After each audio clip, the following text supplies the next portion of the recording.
The applause thundered through the studio as Robert Downey Jr. stepped onto the set of The View, radiating charm and effortless cool in a dark, well-fitted blazer and a pair of tinted aviators that caught the overhead lights just right.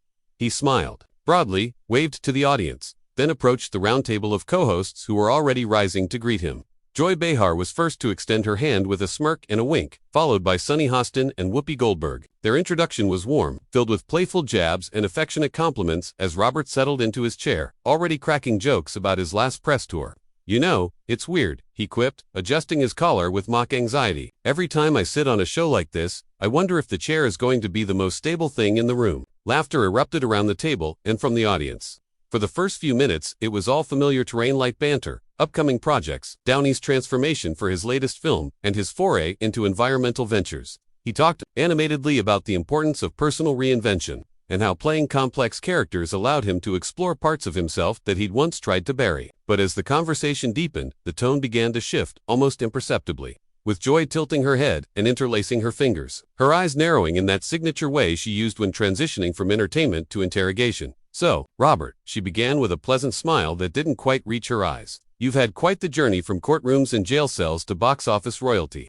That's some comeback story." He nodded, still grinning, though his shoulders stiffened just slightly. "That's the PR-approved version, yeah." The audience chuckled again, but Joy wasn't done. "Here's the thing though," she continued, keeping her tone conversational. "Do you ever feel like you got more chances than most people? That maybe your story is the exception, not the rule, because of who you are?" There was a pause, not long, but palpable. Robert leaned back slowly, exhaled, and took off his sunglasses, placing them deliberately on the table in front of him. "Well," he said, voice still light but eyes now sharper, "I think the rule is people make mistakes, and the exception is when people actually get the support to come back from them." Joy nodded slowly, unfazed. "Sure, but a lot of people, especially actors of color or women, don't get those support systems. They mess up once and they're gone. You messed up, what, half a dozen times?" The audience let out a collective ooh, sensing the tension in the air spike. Robert's smile faltered for the first time, replaced by a neutral expression that spoke more than any words. "You're not wrong," he said evenly, "but I think it's reductive to look at my past and call it luck or privilege without acknowledging the hell I crawled through." Whoopi interjected with a low chuckle, trying to ease the heat. "Let's not turn this into an Oprah confessional just yet, huh?" The audience laughed again, though it was noticeably more restrained. Robert chuckled politely, but kept his gaze fixed on Joy, who was now flipping through her note cards as if deciding which sharp edge to brandish next. Joy lifted her eyes again, this time with a hint more gravity. "It's just some people think your story is inspiring. Others think it's a sign of a system that protects certain kinds of people. And I'm not saying that's your fault, but do you think you've acknowledged that imbalance enough?" For a brief moment, Robert didn't speak. He stared at her, the practiced calm of decades in front of cameras, battling against something more visceral, simmering irritation that made his fingers tighten slightly around the edge of the table. "I've spent the last 20 years taking accountability," he said finally, voice quiet but clipped. "Every interview, every panel, every time I step on a stage, it's the first thing people bring up, what I did wrong, how I messed up, how I was given another shot. It's never about the work I did to come back, or the people I've helped since." Joy tilted her head, unmoved. "But isn't that part of the job when you're held up as a redemption icon? People want to understand the blueprint, or maybe poke holes in it." Robert's jaw tightened. "Redemption isn't a blueprint, Joy. It's not a formula. It's messy. It's private. It's not always something you can articulate in a digestible soundbite. I'm not a case study. I'm a human being who made a series of bad decisions and then did everything I could to change." Sunny Hostin jumped in with a soothing voice, clearly sensing the direction things were heading. "I think what Joy trying to ask is whether your platform comes with a responsibility to shine a light on others who didn't get those second chances." Robert looked at her and nodded slowly. "It does, and I've tried to do that. Quietly. Not everything needs a press release. I support recovery centers, fund mental health initiatives. I just don't wave a banner every time I write a check. Maybe that's not good enough for some people, but I'm not going to perform penitence for public approval." Joy raised an eyebrow. "Nobody's asking for a performance." Robert raised one right back, "Aren't they?" The air grew thick. Audience members shifted in their seats. The camera slowly zoomed in on Robert's face, catching the exact moment his features hardened, the playful gleam now replaced by something colder. Whoopi muttered a quiet "Lord help us" under her breath as she glanced nervously at the producers. Off stage, Joy leaned forward slightly, as if sensing blood in the water. "So, you don't think it's fair for people to question why you got the comeback when others didn't?" He gave a short, bitter laugh. "No, I think it's inevitable, but I also think it's lazy. Because it's easier to interrogate the person who survived than it is to confront the system that failed everyone else. Joy didn't flinch. Her voice remained measured, but there was a sharpness now, a deliberate edge. You say it's lazy, but I think people are tired of hearing about personal struggle when it's framed like a badge of honor instead of part of a larger conversation. The same system that let you thrive has kept other talented people invisible. That's not laziness, Robert, that's frustration. Robert blinked once, slowly. Then again, the coiled tension in his posture suggested someone holding back a flood, but the control in his tone was surgical. Frustration, I understand, he said, nodding. I've lived it, but let's not pretend that my story is some handout. I was broke, I was unemployable, I lost everything. I had to audition for Iron Man when nobody wanted me near a studio. Set the fact that I made it back isn't because the gates flew open, it's because I kicked them down. The audience applauded faintly, unsure whether they were cheering resilience or warning shots. Sonny leaned forward, attempting to recalibrate. But don't you think acknowledging the privilege doesn't invalidate the pain? That maybe the real conversation is how we make comeback stories more accessible for everyone, not just the ones with name recognition. Robert's gaze shifted to her, softer, but no less intense. I do. I believe in that. I also believe in context. What people forget is, when I was at rock bottom, no one was rooting for me. I wasn't a golden child, I was a headline, a joke, the punchline in every late-night monologue. I clawed my way back. And now people look at that and want to call it convenient. His voice had risen now, the emotion slipping past his usually polished delivery. Fine, but don't twist it into some narrative where I was carried by the wind. I bled for this. Joy folded her arms. Nobody's twisting anything, but the truth is, we live in a world where people see your story and feel like it sends the message. If you're rich, white, and talented enough, no mistake is ever permanent. That's the part that stings, not your recovery, the double standard. Silence fell like a curtain. Robert exhaled through his nose, jaw clenching. For a second, it seemed like he might laugh it off, make a quip, steer the moment back into safer waters. But something was different. Maybe it was fatigue. Maybe it was fury.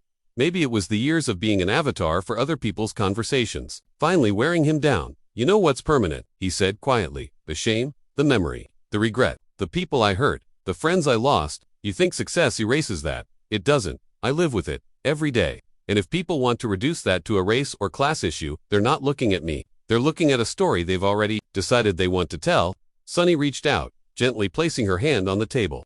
Robert, I don't think anyone here is trying to erase what you've been through. But we're a show that discusses culture. And like it or not, you're part of it, you're a symbol. He turned his eyes toward her, and they were suddenly tired, like the weight of years had returned all at once. Yeah, he said with a hollow chuckle. I'm a symbol, but I'm also a father, a husband, a guy who still goes to meetings, who still wakes up some mornings wondering if the darkness is going to come back.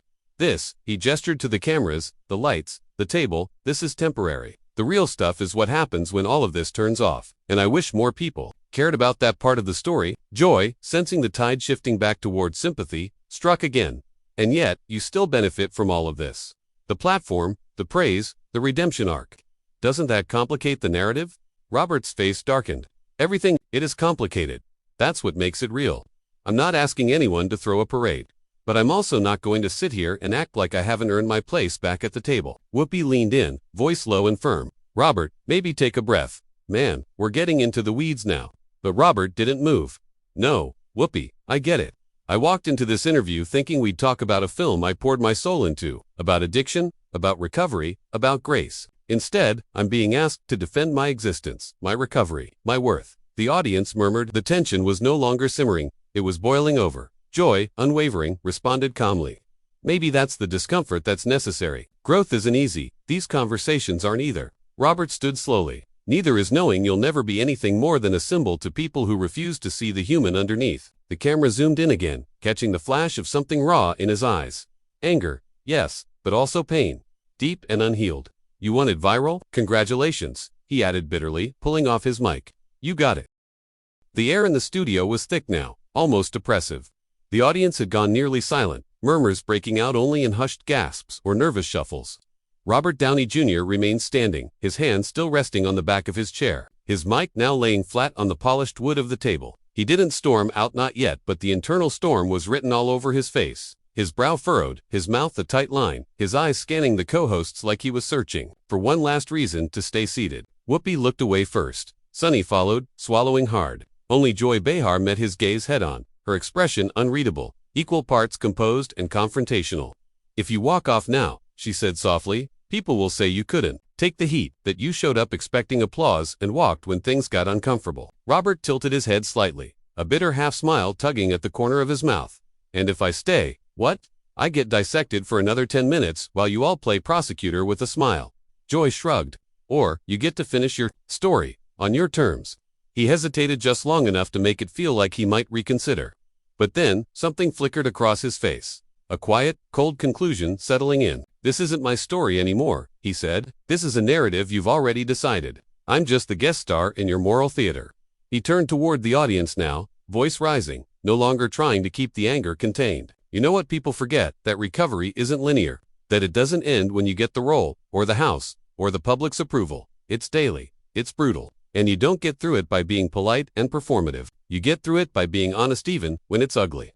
Even when it pisses people off. Without waiting for a cue, Robert began walking toward the edge of the set, his steps firm but deliberate. A stagehand appeared off camera, wide-eyed headset askew, clearly unsure whether to intervene. No one moved to stop him. The camera followed him for several steps before cutting back to the stunned co-hosts. For a beat, no one spoke. Then Joy let out a breath she'd clearly been holding. Well, she said dryly, that went well. The audience reacted with a strange mix of uncomfortable chuckles and applause, unsure which side to endorse. Whoopi finally leaned back in her chair, palms up. Y'all invited Tony Stark and got the guy from Less Than Zero. Sunny shook her head. I think we touched a nerve. Or maybe the nerve was already raw. Joy was unfazed. If he can't handle being asked a question that thousands of people have asked before him, maybe he's not as recovered. As he says, Whoopi's eyes narrowed slightly. Careful, Joy. That's a cheap shot, and you know it. The tension among the co-hosts was now its own subplot, unfolding in real time as the audience remained riveted. The moment had gone far beyond celebrity drama. It had become a genuine live broadcast unraveling, and no one seemed to know how to tie it off neatly.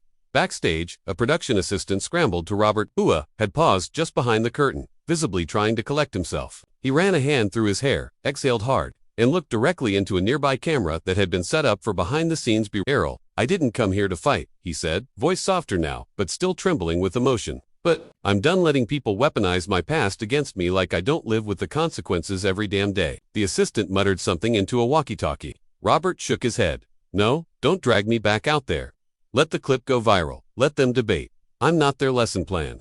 And with that, he strode off, deeper into the hallway, leaving the set and the storm behind him. Back in the studio, the producers scrambled to cut to commercial. But the delay was long enough to capture one last moment. Joy, sitting motionless, her hands clasped in front of her, eyes staring at the vacant chair where Robert had been. A million thoughts flickered across her face. Victory, regret, uncertainty. It was impossible to say. When the show returned, the tone had shifted completely. The audience, still buzzing, now stared at the co-hosts with a mix of anticipation and confusion. Whoopi cleared her throat. So, that happened. Sunny jumped in, choosing her words carefully. Look, Robert Downey Jr. is a complex person. He's been through hell. He's survived things many people never could. And maybe we should have approached that part of the conversation with more care, Joy interjected. Or maybe he should have been prepared for questions he's had to answer his whole career. Whoopi turned to her, visibly annoyed. It's not about whether he's heard the questions, it's about how they're asked. There's a difference between inquiry and ambush. It wasn't an ambush, Joy said flatly. It was a mirror. Sunny sighed, glancing at the camera. And maybe that's the problem. Sometimes the mirror doesn't reflect what you expect and people react. The discussion spiraled briefly into a debate about media responsibility, trauma, and the limits of celebrity accountability. Social media had already exploded. Clips were being reposted with captions ranging from Robert being real AF to Joy Behar finally said what everyone's thinking. The segment was already turning into a cultural flashpoint. But what made it stick? What made it feel like more than just another daytime drama wasn't the shouting or the walk-off. It was the uncomfortable silence that lingered after, the space that neither side had the courage or clarity to fill. Robert had walked away, but he hadn't stormed, he hadn't screamed, he hadn't cursed. He'd left like someone who had seen this scene before and knew exactly how it would end. Not with resolution, not with redemption, but with the audience, once again, left to decide whose story was worth believing. By the following morning, the internet had split into tribes. Some called Joy a truth-teller, unafraid to puncture Hollywood myths. Others said she had crossed a line interrogating trauma instead of interviewing a human being. Think pieces bloomed. Reaction videos surged. Hashtags trended. Robert Downey Jr., for his part, released a single tweet. Not every table is worth sitting at. No hashtags, no quote tweets, just that. And that was all it took. The episode had become more than an awkward interview. It was now a referendum on how far we're willing to go in the name of truth, and what we're willing to sacrifice to get there. In living rooms across America, people debated over breakfast whether Robert had overreacted or whether Joy had overstepped. At offices, on buses, in college campuses, and comment sections, the conversation morphed into something bigger than either of them, about empathy, media, addiction, and grace. And yet, at the center of it all, remained a man who walked away, not to silence the noise, but because he knew he could never speak loud enough to change the script others had already written. The show continued, as shows always do, moving briskly on to its next guest, its next segment, its next controversy. But something in the air had shifted like the residue of a truth no one was quite ready to name. It wasn't just that Robert Downey Jr. had walked off The View. It was that, for a moment, he had held up a mirror on. Everyone saw something different staring back.